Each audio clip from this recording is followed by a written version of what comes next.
Assalamualaikum,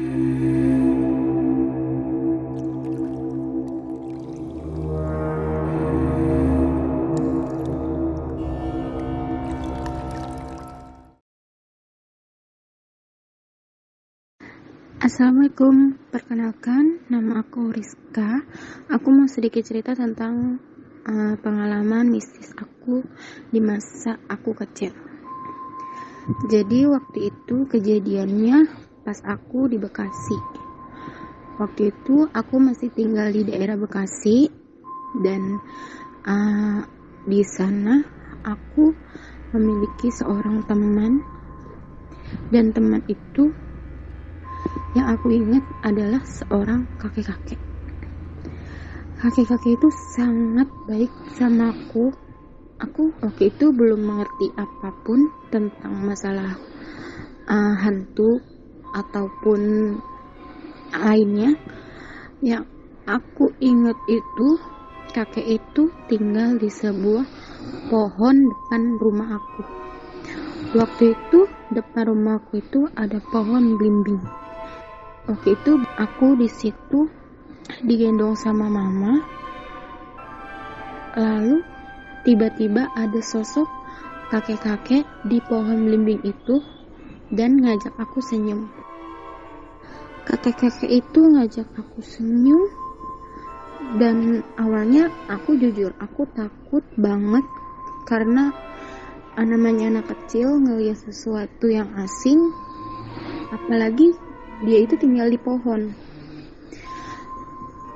Dia tinggal di pohon, yang aku ingat dia nggak punya kaki. Yang aku ingat juga dia cuman memiliki kepala dan badan aja. Dari situ aku sering banget ngelihat dia, diajak main sama dia.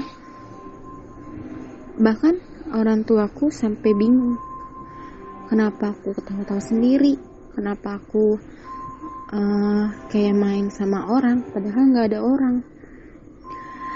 Dan lama kelamaan mungkin orang tuaku juga ngerasa risih dengan kelakuan aku, bingung dengan kelakuan aku, sampai aku minta sesuatu pun ke bapak itu tuh nggak diturutin sampai aku sakit.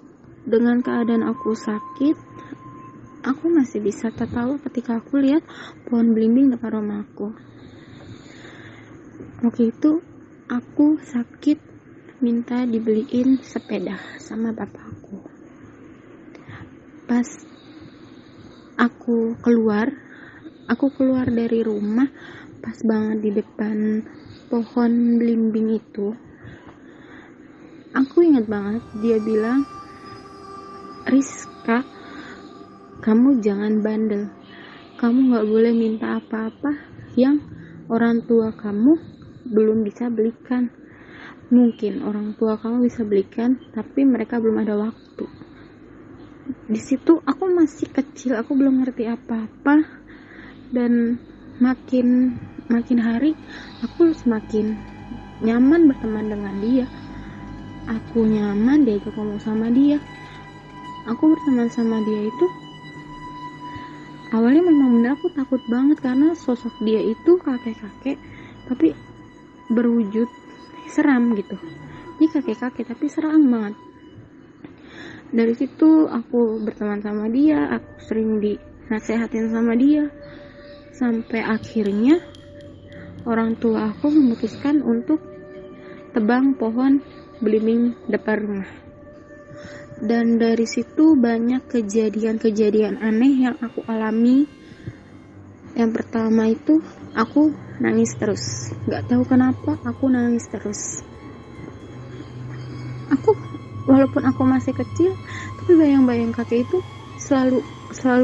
selalu teringat sama aku. Masih sampai sekarang pun aku masih ingat wajahnya. Semenjak pohon belimbing itu ditebang, banyak kejadian aneh. Yang parah banget itu ketika aku di kamar mamaku sendiri.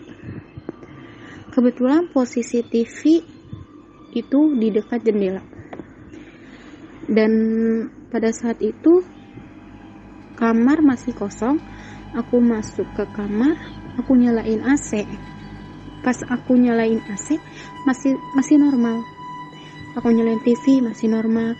Tiba-tiba pas aku lagi nonton TV, di situ ada yang melambaikan tangan. Aku nggak tahu itu apa. Dia melambaikan tangan, dia memiliki 5 jari, dan di situ aku teriak, aku nangis, aku langsung keluar lari, samperin mama aku yang ada di dapur. Aku ceritain semua yang aku lihat, tapi jawaban mamaku, nggak mungkin dek, mana ada kayak gituan. Dan di situ aku masih nangis, aku masih takut, masih ngebayangin gimana lambaian dia. Dan bapakku datang bilang itu cuman burung yang ada di luar, sedangkan burung jelas-jelas jauh dari jendela dan gak mungkin sayapnya itu berbentuk tangan manusia. Gak mungkin banget ada 5 jari. Aku inget banget ada 5 jari. Dia melambaikan tangan ke arahku. Dan mungkin orang tuaku cuma mau nenangin aku, biar aku tenang, biar aku gak takut. Makanya mereka bilang kayak gitu. Makin hari aku ngerasa di rumah itu semakin horor, semakin bikin aku gak nyaman, bikin aku takut.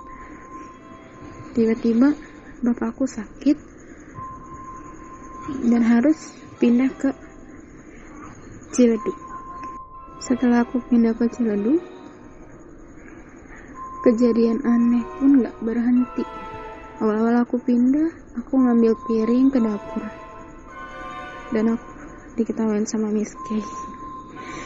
Itu jelas banget, itu nyaring banget. Saking aku takutnya, dan aku langsung banting piring. Aku lari, aku nangis seperti biasanya, samperin mamaku.